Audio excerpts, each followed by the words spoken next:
Zhuo Zongtang was one of the greatest military leaders in China's long and storied history. If you love uncovering fascinating stories from history, make sure to subscribe for more. In the mid-19th century, he rose quickly through the ranks of the army, quelled rebellions, served with distinction in a civil war, founded a modern arsenal and dockyard, established new, efficient logistics systems within his armies, forced Russian forces from China, and went on to serve in several positions in the national government.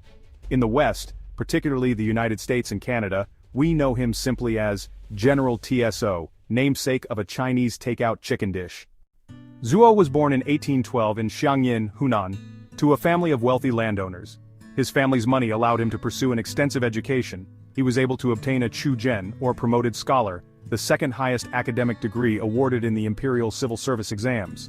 He made 3 attempts to qualify for the highest degree, Qin Shi, or ready for office, and failed each time. He gave up hope for work in the imperial bureaucracy and returned to Hunan. There, he worked as a tutor for the family of a former governor-general, got married, and pursued a variety of quiet interests. He farmed silkworms and tea, wrote a book on agriculture, read about the sciences, and studied politics. He referred to himself as the husbandman of the river Xiang. In 1850, a civil war known as the Taiping Rebellion broke out between the forces of Hong Xiuquan and the governing Qing dynasty. Hong, a convert to Christianity who claimed to have received visions that revealed him as the Son of God, and the younger brother of Jesus Christ, had established the Taiping Heavenly Kingdom and taken control of a large swath of southern China. He attempted to replace the country's religions with his own form of Christianity and enact social reforms in line with his ideology. 2 years into the war, Zhuo was hired as an advisor by the staff of the governor of Hunan, and given full control over the province's military. The peaceful silkworm farmer turned out to be a gifted and ruthless officer, and earned comparisons to his contemporary American Union General William Tecumseh Sherman.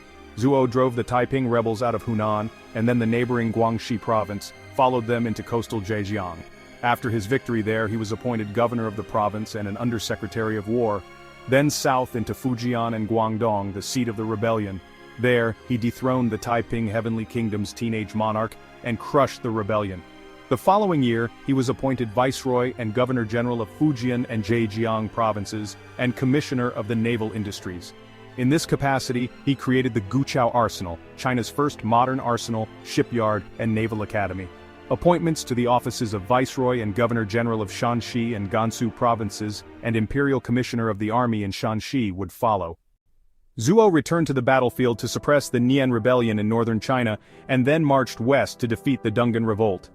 Later, he quashed an uprising of Muslims led by Muhammad Yaqub Bek and negotiated an end to the Russian occupation of the western border city of Ili. Supposedly, he managed all these victories while also suffering through recurring bouts of malaria and dysentery. For his final promotion, he was appointed to the Grand Council, which was basically the cabinet of the Qing Empire.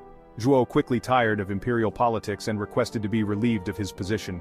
He did return once more to the military when the Sino-French War broke out. He was commissioned as Commander-in-Chief and Imperial Commissioner of the Army and Inspector General. He oversaw coastal defense through the war and died shortly after a truce was reached in 1885. Which came first, the chicken or the general? Zhuo's life as a military hero is well documented. There's even a billboard on the road going into his hometown that features his likeness. But his connection to the chicken dish named after him is a different story. Food historians know this much for sure. The dish is a loose interpretation of an old Hunan dish called Chung Ton Gai, which means ancestor meeting place chicken or ancestral meeting hall chicken. After that, it's really all a matter of whom you ask.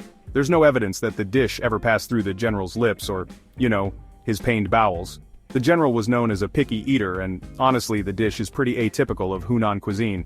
Zhuo was more of a pork guy than a chicken guy anyway. When he was sent to the Muslim-majority Xinjiang province on a military expedition, his pork intake was, seriously curtailed. Upon his return, a feast was served in celebration, and he supposedly told his hosts that, while he wasn't entertained with the musicians and dancers, the meal more than made up for the long, porkless expedition. There are several different histories of how the dish was invented, and why it bears the general's name. These stories all start with the Chinese diaspora. The Taiping Rebellion was the greatest upheaval of 19th century China, as well as the bloodiest civil war in history. It caused massive population displacements and shifts across the southern and eastern parts of the country. Hundreds of thousands of people fled to other regions of China or left entirely. Many came to the United States, and one origin story suggests that these immigrants, to honor the sword skills of the imperial hero from the homeland, chopped up their chicken the way that TSO might have sliced and diced his enemies. The dish's flavors are explained as the hot spicy tastes of Zuo's Hunanese cuisine colliding with the sweet tastes preferred by the primarily Cantonese immigrants. Yes, chef. Another creation story, one of the most widely spread, gives credit to chef Peng Changque, also known as Peng Jia. Peng, like Zuo, was born in Hunan in 1919. He trained under a chef who worked for a provincial government official. Through this apprenticeship and connections to government gourmands, Peng found himself in charge of nationalist government banquets by the end of World War II. When civil war broke out and Mao Zedong's Soviet-backed communist forces took control of the country in 1949, Peng fled with the nationalists to Taiwan.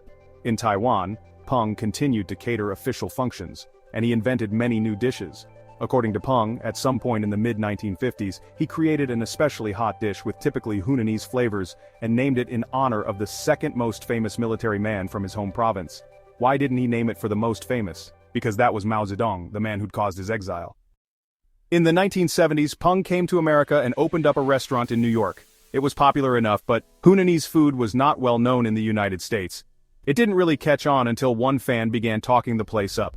Peng had set up shop near the United Nations building, and one day, Henry Kissinger stopped by for a meal. He loved it, visiting Peng's every time he was in New York and singing the chef's praises in Washington and around the world. Peng's American customers still didn't take to the heat and spice of Hunanese food though, so Peng invented new dishes and adapted old ones to better suit American tastes. Of course, the new dish wasn't too close to what takeout diners indulge in today. General Tso's, as most of us know it, is completely unrecognizable to Peng's, having been altered in every way imaginable by countless Chinese-American cooks. When author Jennifer 8 Lee went to China to research her book, The Fortune Cookie Chronicles, she met Chef Peng and showed him a number of photos of different American interpretations of his most famous dish. When they got to the version from a restaurant in New Hampshire that featured baby corn and carrots, Peng called it "Moming Chimiao," nonsense, and almost stormed out. When Peng brought his version of the dish to Chinese diners with a new restaurant in Hunan in 1990, it was panned as being too sweet. More recently though, Hunanese chefs and foodies have started to come around to General Tso's chicken. Whether they like it or not, it's the one Hunanese dish everyone has heard of since the general conquered the world.